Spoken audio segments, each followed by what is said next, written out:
কেরামতি আমি লিখেছি।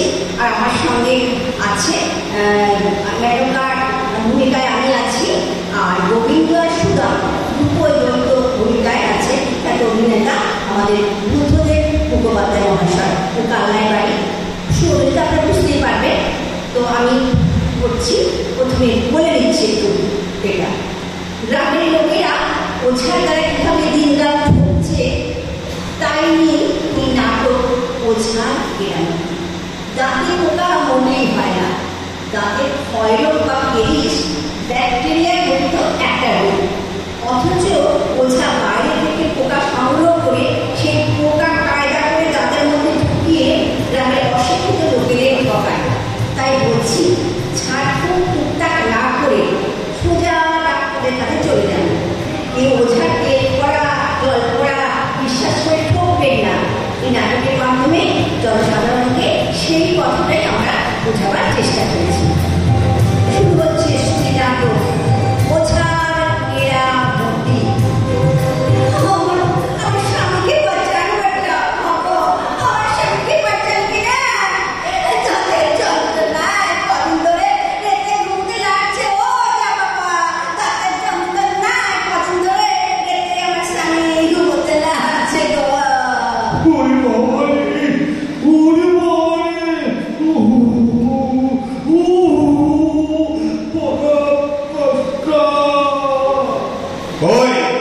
দেখি কি নাম তো?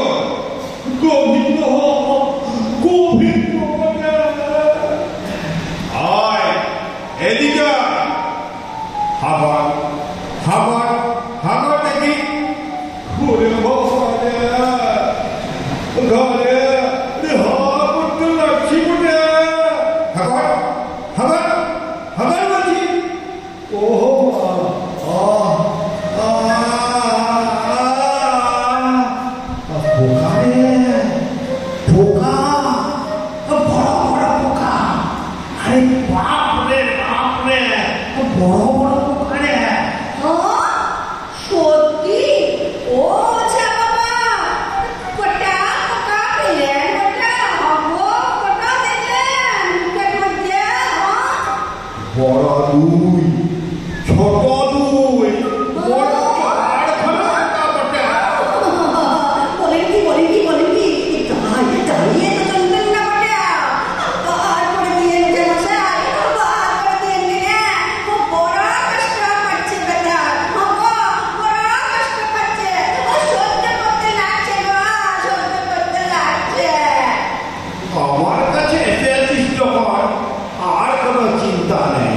কিন্তু 150 টাকা লাগবে মায়ের পুজোর।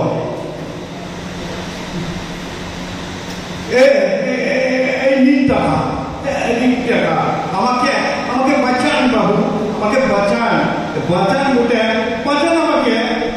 বস, মায়ের পুজোটা আগে সেরে আসি। বড় দুটো আবার ছানা পেয়েছে বাচ্চা, ছানা দিয়ে আবার বড় হবে, আবার ছানা পাইবে বাচ্চা। কি বললে? আবার ছানা পাইবে বাচ্চা? ওরে বাবা, মরে গেল বুড়িয়া। তুফন কি করে তুই চচ্চড়ি চিবিয়ে চিবিয়ে খাবো রে? দাঁত পড়ে গেলে মুখটা এবার কেমন লাগাবে?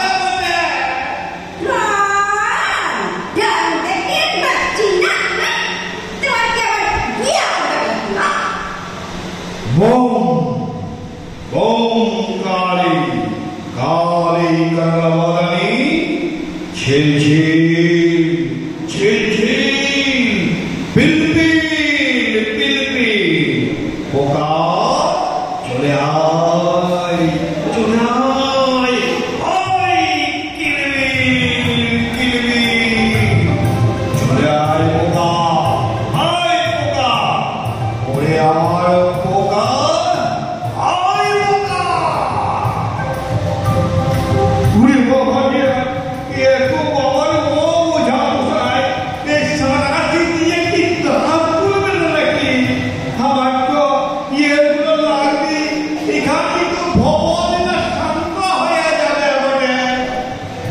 এটা দিয়ে দাঁত তুলবো না রে পোকা, এটা দিয়ে দাঁত তুলবো না, দাঁতের পোকা তুলবো। পোকা তোলার সময় চোখ বন্ধ করবি। এই গোবিন্দ, তুই চোখ বুঝায় ঠাকুরকে ডাক, চোখ খুললে কিন্তু ঠাকুর রেগে যাবে। মা সন্তুষ্ট হলে পোকা বেরোবে না।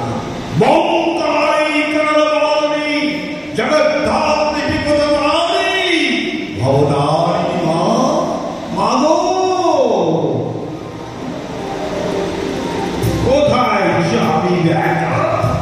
পড়েছিস সুতা বোঝাতে, তোর আজ নিস্তার নেই।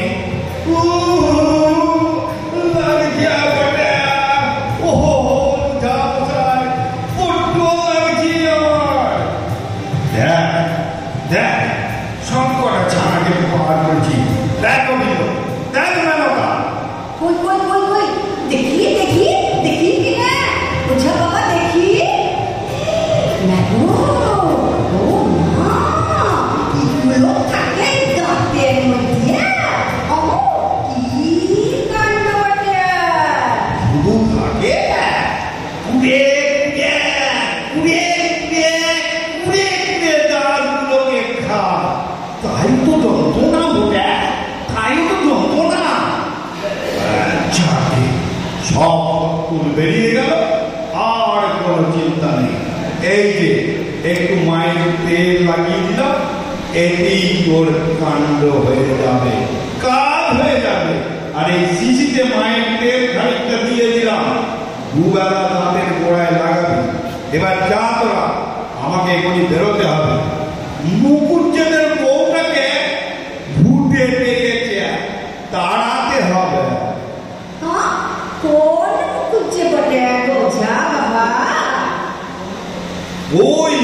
ওই যে পুপাড়া করালি মুকুজ্জে রে, করালি মুকুজ্জে।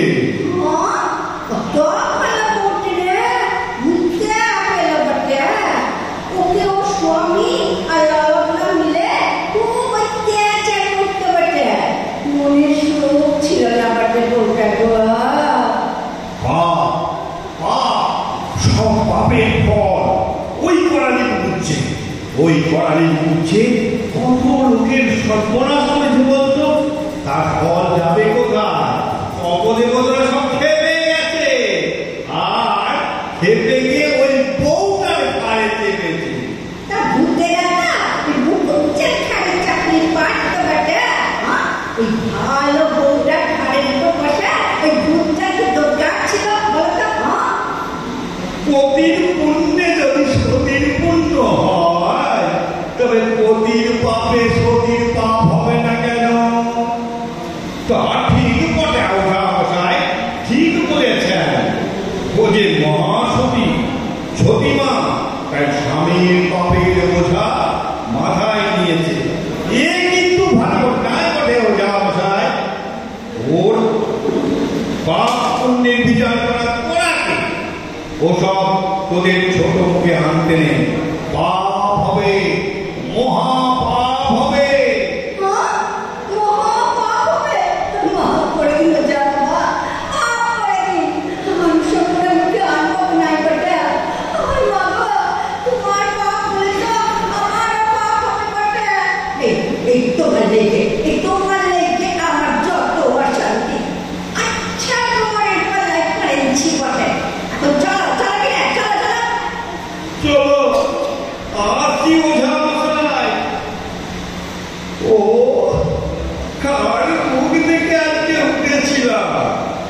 সকালবেলা বাসি মুখে 150 টাকা, আবার ওদিকে ভূত তাড়ালে 500 টাকা রোজগার হবে।